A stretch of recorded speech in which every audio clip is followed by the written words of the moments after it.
What's up, guys? Here at the Week 4 reviews. Before we get started, we had some trades go down since the last video, so I'm just going to cover those real quick. Last Thursday, it looks like Orlando traded Nelson Aguilar to Brian for Sammy Watkins. Pretty even trade in my opinion. I'm not really a Watkins fan myself. I do kind of like Aguilar.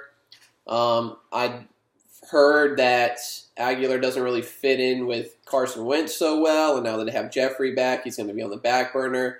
Obviously, Watkins is in Kansas City with a high-powered offense, but there is a lot of mouths to feed there. That trade could really go either way down the road. So obviously, that's a fair deal there. Then on Saturday, Orlando traded Devin Funchess to Chad for Dion Lewis. So a running back for a receiver trade there. Once again, it's probably based on team need. It could go either way. I kind of feel about the same about both players. It's just whatever you need there. So hopefully it works out for those guys. And then this morning, or late last night, we had a big three, total of 6-player trade between Dalton and Dakota. Dalton traded Julio Jones, Michael Crabtree, and Adrian Peterson to Dakota for Aaron Jones, James Conner, and Alshon Jeffrey. Obviously, the big name that's in the trade, or the biggest name, is Julio Jones. Getting rid of him is pretty risky, in my opinion, when you're not getting somebody close to that caliber back. I do believe probably the worst player in the trade is Michael Crabtree, so he's giving up what I believe to be the best and also giving up the worst player. Giving up 2 receivers for 1, giving up 1 running back for 2 running backs. So obviously building some running back depth, obviously replenishing your receiver depth depending on your roster construction. Obviously Alshon had a nice week coming in with his first game. James Conner's hasn't really been playing that well. Some of that is probably game script with the Steelers. Le'Veon Bell will be back starting week 8. So we don't know if he's going to be on Pittsburgh or not. If he is, James Conner could still play a role there. They could split time 50-50. We obviously don't know until that takes place, but that could really hurt his value there. I do like Aaron Jones. He should eventually take over a good chunk of the, playing time, 60-70%, in Green Bay, in my opinion. I'm not big on Crabtree, although the Baltimore offense is looking pretty nice this year. And then Adrian Peterson, he's had some big games this season already. He's had some tough weeks. He's kind of up and down.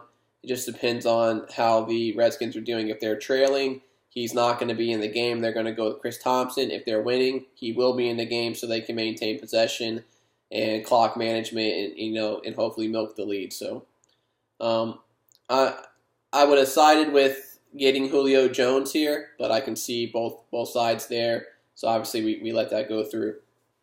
One more thing before I get into the matchups here is I just want to kind of cover the preseason rankings. Obviously there's some chatter about that. Just want to kind of cover where those teams are. So I had my team ranked first. I'm 4-0, so I didn't want to rank my team first, but clearly my team is performing. And I do have the most points scored on the season total, so looking like I made a pretty good choice putting myself 1 there. I had Dalton at number 2. He is 1-3 on the season. Now I know his record's not that great, but he has scored 501 points for, and he has 520 scored against, so he's had the 4th hardest schedule. So I won't say I was wrong on that, but I won't say I was right either. I think time will tell there, so we'll see how that pans out. I had Orlando ranked at number 3. We all know he's 0-4. It's tough. I did rankings, assuming obviously Bell was going to be playing, and that has hurt his team. I thought he may be able to, pull out a win or two, until Ingram and Edelman came back. He obviously lost Joe Mixon. The construction of his team has just been really tough to evaluate how good his team is.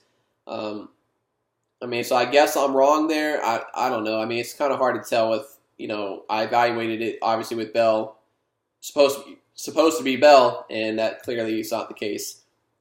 Had Garrett at 4-0, or I had Garrett at number 4. He's 4-0, so did pretty good job ranking his team there. At number 5, I had Derek at 2-2. I would say I probably ranked his team too high. I mean, his team only has 404 points scored. That's second lowest in the league, and only has 406 points against, which is also second lowest in the league. So he's had an extremely easy schedule, has not put up points.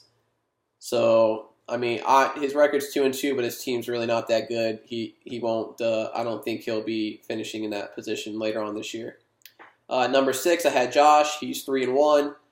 He's right in the middle of the pack in points scored and points against, so pretty good evaluation there. 7, I had Dakota. He's 1-3. He's struggling a little bit, but he has 524 points scored, 572 against, so second most points scored against in the league, so he's had a pretty tough schedule. So I think I did a pretty good job evaluating his team. Hopefully his matchups will get a little easier for him, and I think his team will perform it and get there. At number 8, I had Philip at 1-3. Probably maybe ranked a little too high based on how his team's performing. I mean, only 461 points scored. Only 489 against, so he's kind of in the middle. Maybe I would have dropped him down a couple spots possibly. At number 9, I had Chad. He's 3-1. Definitely was off on his team. He is at 570 points scored for, which is second most in the league. 482 against, so hasn't really played that hard of a schedule, but when you're putting up those kind of points, it's not going to make too big of a difference. 10, I had Brian. He's 0-4, so I definitely got that right. At 11, Steven was 2-2. I think I'm a little off on his team. He does have 486 points scored for, 473 against, so probably should have had his team pushed up a little higher. And he's also I believe he's had some injuries he's dealing with this season too, with Fournette and Freeman, so his team is performing pretty well, given his 2 top picks are been out of his lineup. And then at 12, I had Joseph. He's 3-1. Definitely was wrong on his team. His team's got 503 points scored for. Should have definitely had him up. So all in all, my evaluation on the preseason rankings is it's probably about half right, half wrong. So probably about every 4-week segment of the season, we'll kind of cover that and see how everybody's performing. All right, so let's get into this week's matchups. Obviously, the video, I'm at the 8-minute mark now, so I'll try to keep this short and sweet. First off, I got myself versus Brian.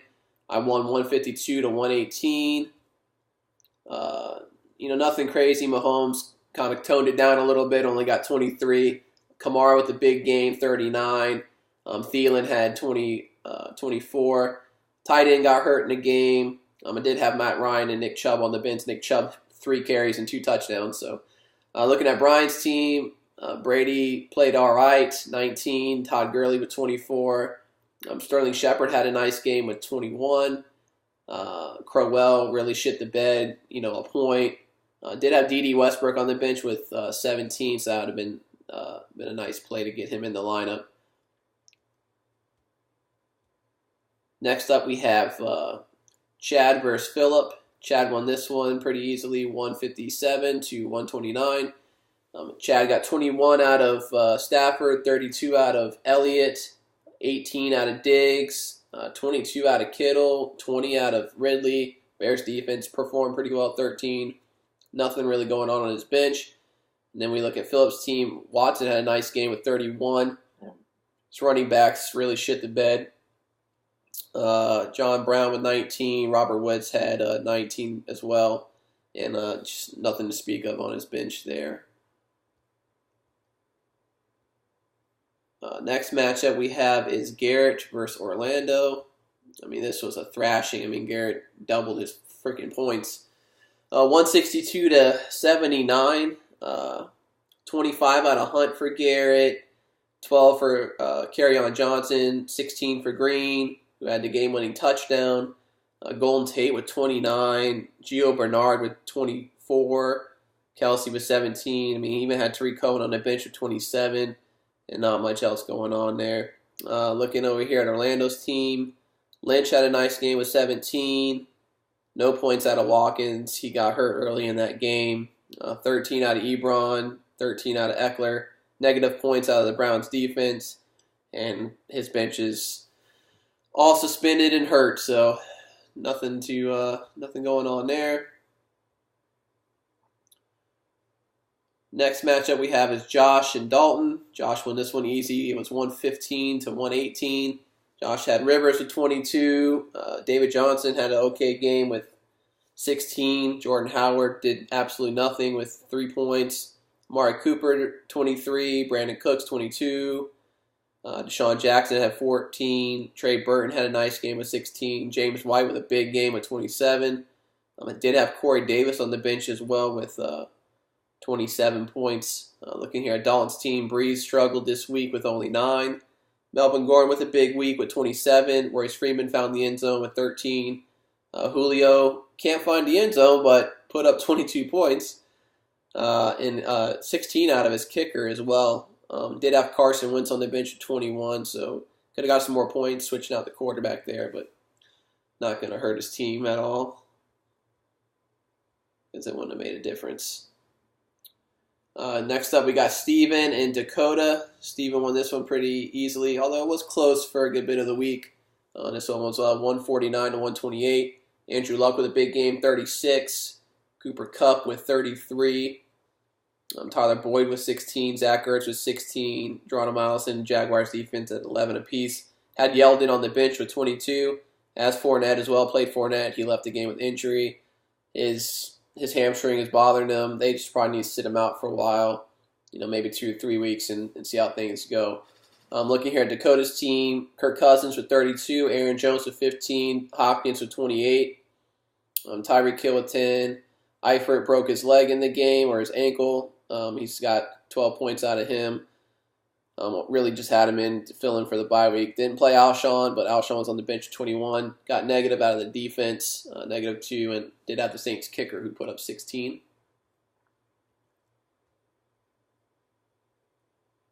And the last matchup we have here is Joseph and Derek. Also another game that wasn't close. I mean, we didn't really have close matchups this week. Derek really shit the bed, 69 points. Fitzpatrick got yanked in the game. He only had 3 points. Antonio Brown got him 15. Will Fuller got him 13. He also left the game with injury. Just not a lot of stats out of his guys. A lot of single-digit performances. Did have Goff on the bench, who had 39. So would have helped him out a little bit there, but he still would have lost the game. I'm a little surprised he didn't play Sony Michel, who had 17. I know he's a big Georgia fan. I'm sure he'll be in the lineup moving forward, over some of either in his flex or possibly over Miller or McCoy. Both of them haven't done well at all this year. I'm looking here at Joseph's team. Rodgers with 15, Barkley with 19. Chris Carson in the lineup. When was he ruled out?